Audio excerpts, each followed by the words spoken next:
Terveisiä kunnallistoimikunnan kokouksesta.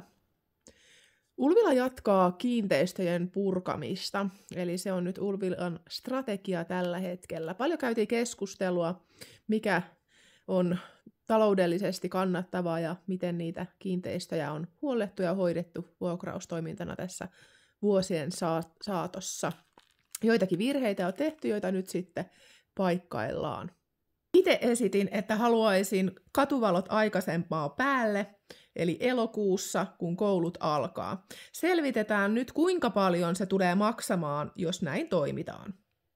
Lisäksi valinnaista matematiikkaa kouluihin tarjolle valinnaiseksi aineeksi. Siitä lähdetään myös tekemään esitystä. Seuraavalla kokoukselle koitetaan saada, jos Kimmo Veppsä pääsisi kertomaan vähän meille näistä liikuntapalveluista. Mä haluaisin kovasti, että tonne tulisi vapaa-aika viraston puolesta kouluihin lisää liikuntavälineitä.